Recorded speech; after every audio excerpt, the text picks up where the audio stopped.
Hi Taurus! Kamusta? Welcome back to Pinay Angel Tarot. This is your January 2024 kapalaran, love and career reading para sa mga Taurus. General reading. This is for your Sun, Moon, Rising, and Venus signs. Kaya alamin nyo po yung ibang signs nyo sa birth chart nyo. Kamusta kayo guys? Happy New Year mga Taurus! Okay, so ready ko lang yung mga cards nyo. Kung kailangan nyo po ng gabay, pwede kayong magpa-private reading sa akin. Bisitahin nyo yung Facebook page ko, Pinay Angel Tarot. Or pwede nyo ka i-message sa Viber or sa WhatsApp. Nasa description box po yung number ko. And for those na nagtatanong about crystals, bracelets, bisitahin nyo po sa Instagram ko kasi dun po nakapost lahat ng mga detalye about the crystals. Meron for love, career, wealth, prosperity, and abundance, especially for the coming year of the Dragon 2024. So, tingnan nyo na lang dun. Adjust ko lang yung camera natin. New month po ngayon as of the recording of this video, kaya it's a time for new beginning and for manifestation. Especially for this year kasi kaka-new year lang, kaya it's a good time to manifest. Para sa mga Taurus. Para sa lahat actually. So, tingnan natin yung unang mensahe. Oh my gosh! Speaking! Transformation yung nakuha mong card, Archangel Zadkiel. Thank you, Zadkiel, for supporting me to transform from my past challenges. So, nagkaroon ng mga problema pero ito na yung hinihintay mong transformation. You will move forward, Taurus. You will be better, especially sa finances mo kasi nakita ko itong metal yung symbol nito guys kaya connected to sa finances mo. Also, mukhang nagbabago yung energy mo ngayon. Okay. So, from the tarot, ang overall energy mo, 3 of Swords. Mukhang problemado ka ngayon kasi hindi mo pa naayos yung sitwasyon mo. Kaya parang nababother yung isip mo, no? Pero don't worry, pag naayos mo na yan, you will feel better. Mamaya, i-clarify natin kung ano tong iniisip mo na kailangan mong ayusin. Ang focus mo ngayon, the Hermit card. Okay. Meron kang pinag-aaralan, nakafocus ka sa sarili mo. Andun yung struggle, pero ganun kasi ang ugali ni Taurus, maparaan ka. Kaya talagang pinag-aaralan mo kung ano bang magagawa mo sa sitwasyon na yan. Mukhang nagkakaroon ka ng idea kung anong gusto mong gawin ngayon. And merong star dito, so it symbolizes wishes and dreams, hope and inspiration kahit mahirap yung sitwasyon mo. What crosses you is the Wheel of Fortune. Sinasabi dito parang wala kang magagawa sa sitwasyon pero tinatry mo pa rin ayusin. Actually, nakita ko yung lakas ng loob mo and merong something na hindi mo makontrol na yan yung sitwasyon mo ngayon. Okay. What lies below you, Page of Cups. Excited ka. And nafe-feel mo dito yung parang merong opportunity na magdadala ng magandang pagbabago.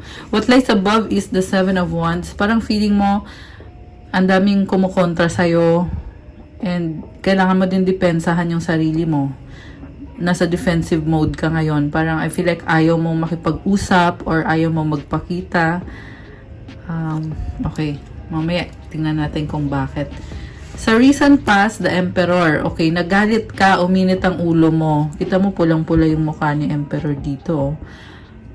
And, ano bang nangyari? Mas pinili mo mag-isa kasi dahil sa galit mo or sabihin na nating pride or ego yung umiral. Siguro, na-insulto ka or naapakan yung pride mo for some reason. Sa near future, 3 of Cups. I feel like nagkaroon kayo ng conflict pero nakikita mo pa rin ang sarili mo na parte pa rin ng buhay mo yung taong yan. Masaya ka pa rin at nakilala mo siya.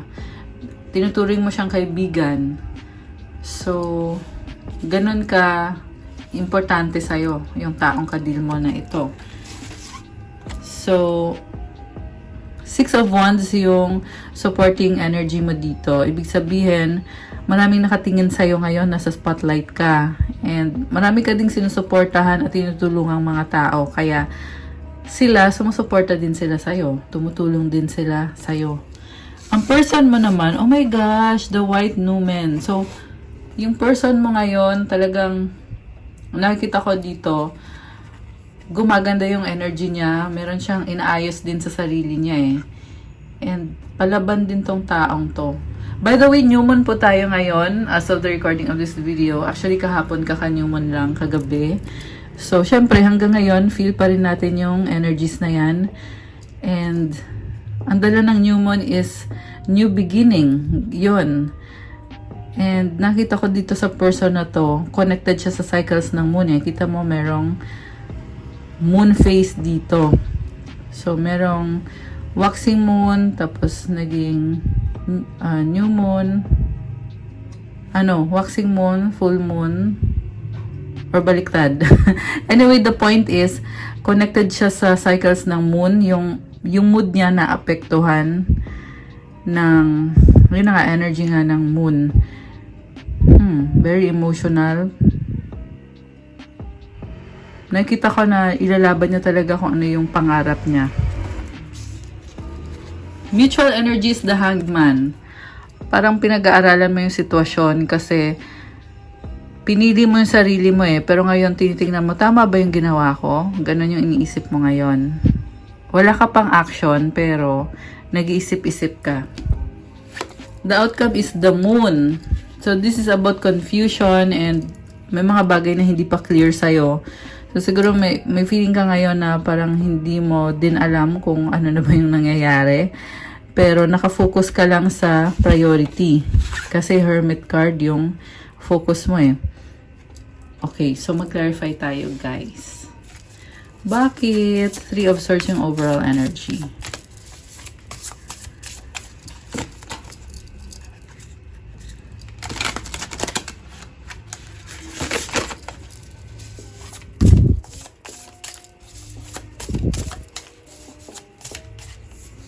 Ang daming taong nasa isip mo ngayon, Taurus. So, Queen of Candles, 4 of Wands, 3 of Cups. Oh, masaya naman pala eh. Alam mo, celebration yung nakikita ko dito.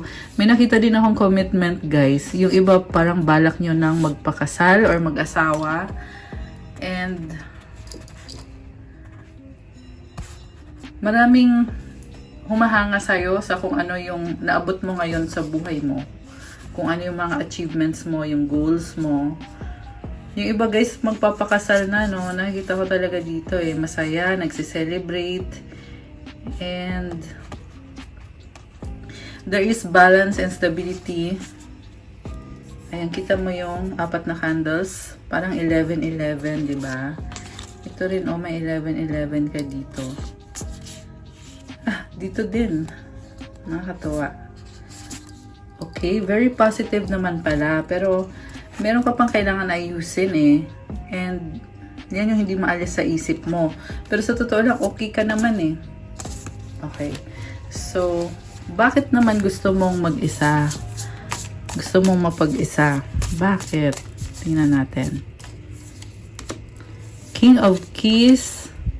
Magnum Opus. Oh my gosh. The Hanged One. Grabe itong mga cards na nakuha mo. Sa bottom of the deck, 10 of Candles. So, nakita ko sa'yo, matalino ka. And you are creating, manifesting your dream life. Kung anong gusto mo mangyari sa buhay mo ngayon, nakukuha mo at mangyayari din talaga.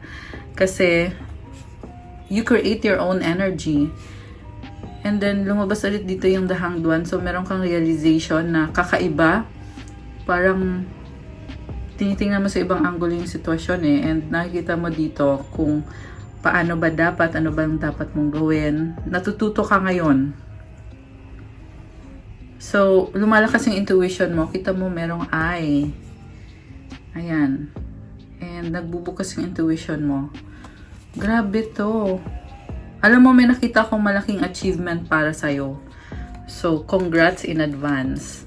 Kaya naman pala nakafocus ka sa sarili mo kasi meron kang malaking pinaplano or pinapangarap. Okay.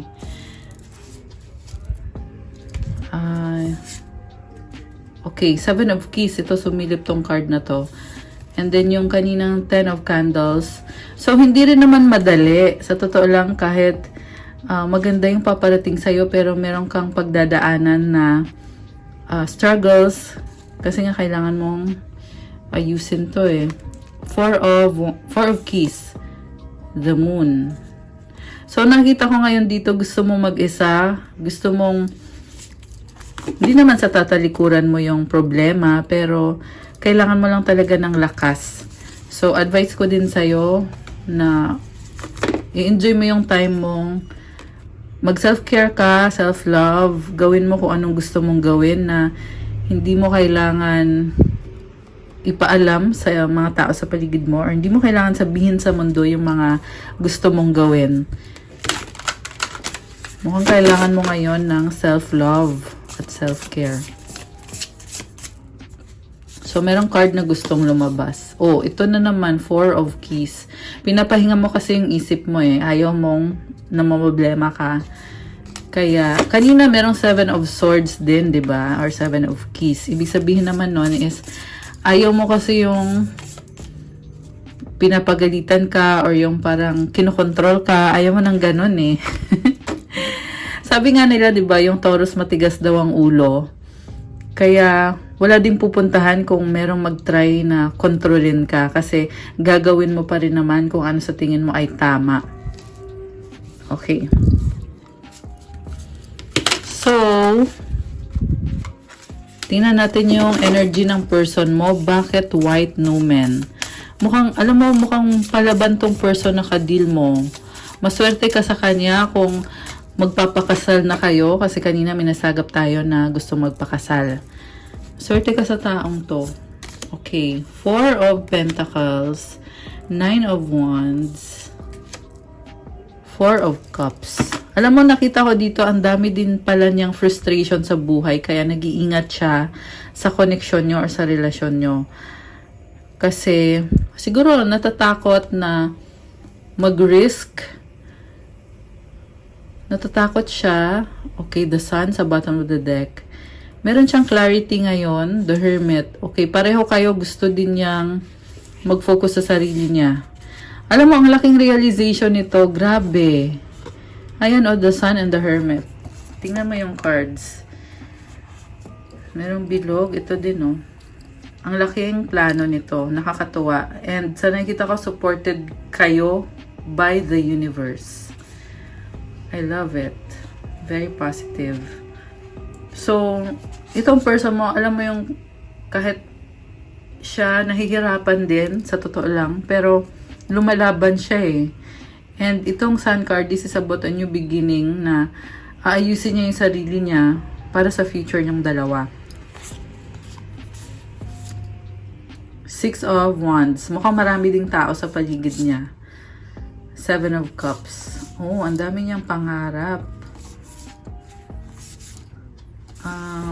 May nakita ko dito na marami siyang iniisip. Marami siyang gustong gawin. Pero hindi niya magawa. Pero nilalabanan niya. Alam mo, I feel like mag-e-effort tong taong to para sa'yo kahit mahirap para sa kanya. Princess of Keys and then Prince of Talismans. Medyo mahihain din pala siya, no? Six of Pentacles. Oh my gosh, tingnan mo parang wedding ring, Ayan, merong diamond, merong bilog. So, sa totoo lang nakita ko dito, mahihain tong person mo eh. Parang sinasabi niya dito, kailangan kita, sana tanggapin mo ako. Ganun yung nakikita ko dito. Mapapasana all na lang talaga yung iba. And then, meron siyang Two of Swords, Ten of Keys, Five of Wands. So, pinag-iisipan niya ng mabuti. Malaking desisyon to. Meron siyang tatalikuran. Kasi very competitive itong person na ka-deal mo.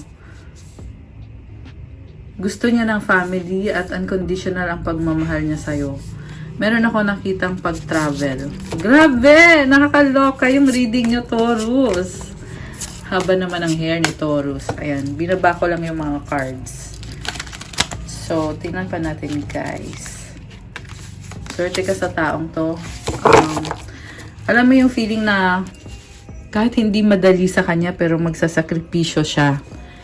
Pero kaya din naman niya ginagawa yan kasi gusto niya talagang maging parte ka ng buhay niya. Okay. So, clarify natin. Ano yung Wheel of Fortune? Two of Candles. Ace of Elixirs. Oh my gosh! Parang kinilig ako. Waiting for a new beginning for the right moment. So, kasal pa rin yung naiisip ko dito, guys. Kita mo yung parang ganyan, oh. Pero anyway, kasal man o hindi, kasi hindi naman sa lahat magre-resonate yung tungkol sa kasal, 'di ba? Ang nakita ko dito, there is balance. Pinag-aaralan mo ng mabuti yung sitwasyon. Andun yung excitement. Very fresh ng pakiramdam. Siguro feeling mo very refreshing yung nangyayari sa love life mo ngayon. Or pareho, love and career. Six of Cups. So, nakita ko dito ang lambot ng puso mo, Taurus. Very caring ka. Kaya, iniisip mo din kung ano yung makakabuti sa lahat. Okay. The Chariot. Oh my gosh. Justice. So, meron kang tatalikuran. Kasi itong commitment na to sa person mo, yan yung magdadala sa'yo ng stability, ng balance, fairness. So, justice is also about, yun na nga, entering into a legal contract, marriage, or something. The Moon.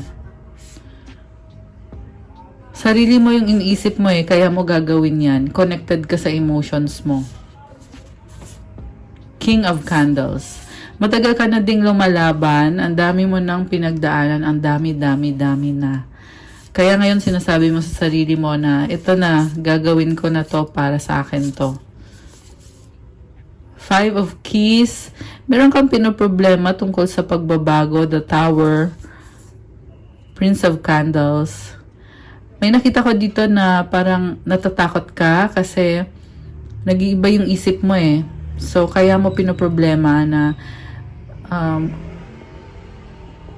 alam mo yung feeling na oo, alam mo nang gagawin mo, committed ka sa taong yan, sa relasyon na yan, sa connection na yan. Pero at the same time, iniisip mo, tama ba itong ginagawa ko? What if umatas kaya ako? May ganun Iniisip mo, paano kung aatras ka? Ito Eight of Cups. Pagtalikod dito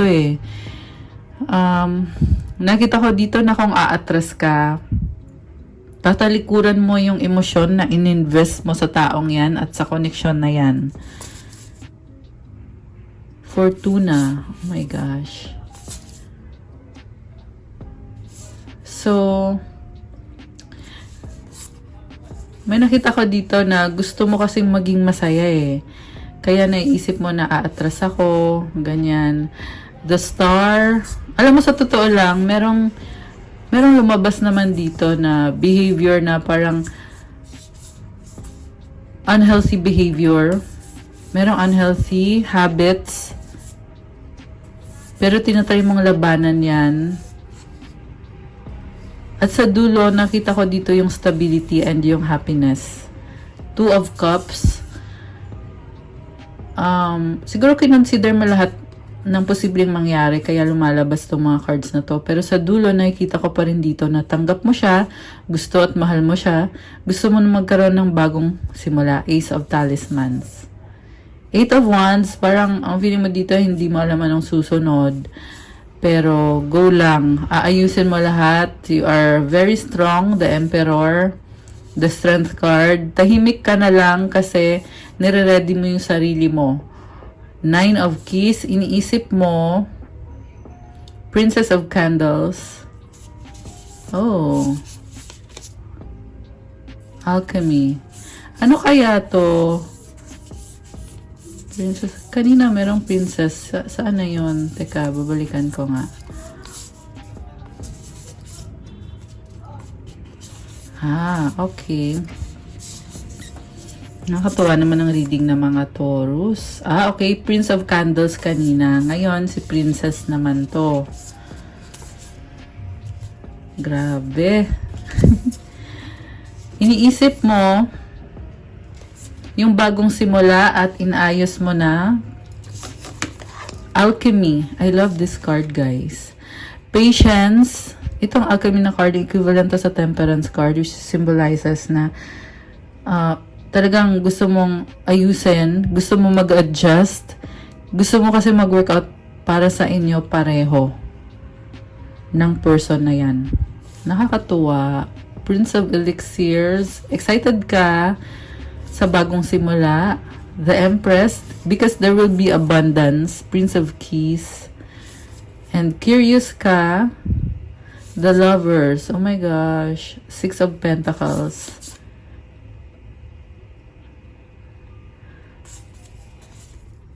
Curious ka din sa taong yan eh. So, when it comes to love, parang andun yung gusto mo siyang makilala. Gusto mo lumalim yung connection nyo. Ayan. So, bumalik na tayo sa previous card kanina. Kaya, binalik ko na yung cards. Ngayon, kukuha tayo ng outcome cards. Anong outcome dito? Pero sa totoo lang, ang ganda ng reading nyo. Three of Keys, Queen of Keys. Nako, ito na naman yung Three of Keys. The High Priestess. The Lovers. Oh my gosh. Prince of Keys. Alam mo, parang may na-feel ako dito na may anxiety ka eh. The Death card. Pero positive tong Death card na to kasi merong Phoenix Rising. Nine of Pentacles. So, once na mangyari yung transformation, you will become parang syempre better person, and at the same time magbo-bloom ka ulit. Very independent. Mas nagagawa mo yung gusto mo. Mukhang bagong-bagong buhay ito para sa'yo. So, at the same time, pinag-aaralan mo pa Three of Pentacles. The Seeker. You will take a risk. Ayan yung outcome dito. And itong ibang cards naman na to, nakikita ko na andun pa yung fear, anxiety, kasi meron pang mga kailangan ayusin. At the same time, nagpapakasaya ka lang. And,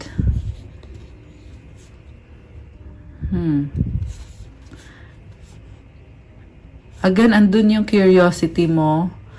Kaya gusto mo i-pursue tong relationship na to eh. Secretly, sobrang yung pagmamahal mo talaga sa taong yan. Parang na-sense ko dito. Gusto mo maging masaya. Very pure yung happiness mo. Very genuine happiness. Parang nag-explore ka. Nakakatuwa. Ayan, Queen of Keys, the High Priestess, the Lovers, Prince of Keys. So, si High Priestess, medyo masikreto eh. So, kaya mo lang naman ginagawa yan kasi pinoprotektahan mo yung mga pangarap mo para sa sarili mo. Kasi like I said, very pure and very genuine ng mga intentions mo. Sobrang nakakatuwa. I love it. Sana mapapasana all na lang talaga yung mga tao kay Taurus. Anong gustong sabihin ng person mo sa'yo? I knew exactly what I was doing. My life is not as together as it seems. Parang may mga fear siya eh. May mga fear yung person mo. I will wait for a sign from you. Parang hinihintay niya yung sagot mo. Finding out the truth crushed me. Diba? Kinakabahan na kung ano bang kasagutan. I wish I treated you better. I know I messed up everything. But parang may nakita kong cards dito na nagsastruggle siya, na nagsisisi siya. So, siguro, dumaan din kayo sa point na, oh my gosh! I love you unconditionally. Sobrang mahal ka talaga ng taong yan. I know that I crossed the line with you. Grabe! Kuha tayo ng advice.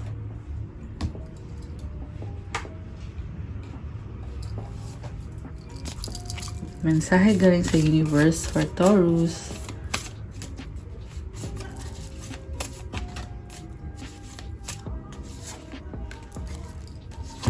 And then, isa pang advice card.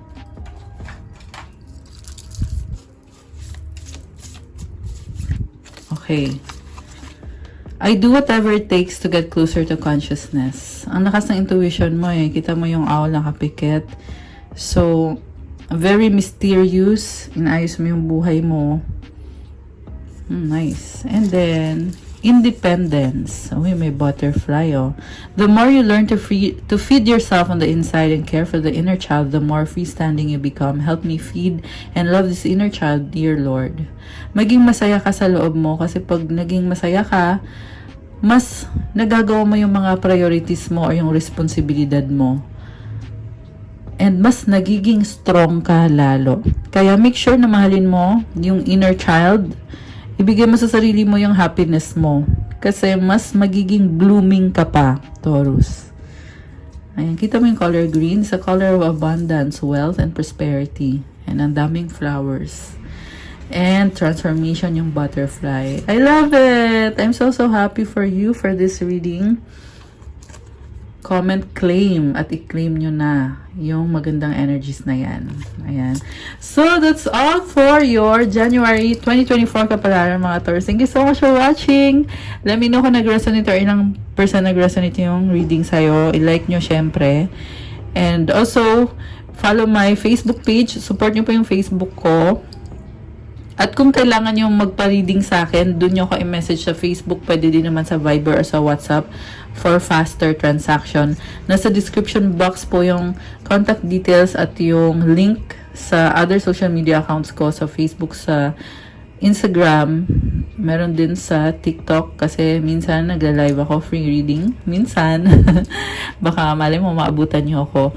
And for those na nag-inquire about crystals, meron po tayong new arrivals for the year of the dragon to be posted soon kasi malapit na mag-Chinese New Year. So, abang-abang. And pwede nyo naman ako i-message anytime about that. So, yun. And also, marami po yung mga crystals at iba-iba. Hindi ko na masabi sa inyo lahat dahil sa dami. Pero kung titingnan nyo sa Instagram ko, andun naman po nakapost. So, mas okay po kung mag-download kayo ng Instagram or gumawa kayo ng account para ma-follow nyo ako dun. Meron tayong crystals for love, love and to attract money, to attract wealth, prosperity, abundance. Syempre for the year of the dragon, for motivation, creativity, for strength, protection, and ano pa ba? Marami pa pong iba. Tingnan nyo na lang doon. So, thank you so much, Taurus! Oh, syempre, yung for manifestation. Meron po akong golden resonated quartz na hugis puso with hematite inclusions. So, grounding and manifestation. Ayan. Pwede kayo mag-manifest ng love or ng money. At marami pang iba, guys. So, thank you again, guys. Have a good day. God bless you all and stay safe, mga Taurus. Thank you. Happy New Year. Bye!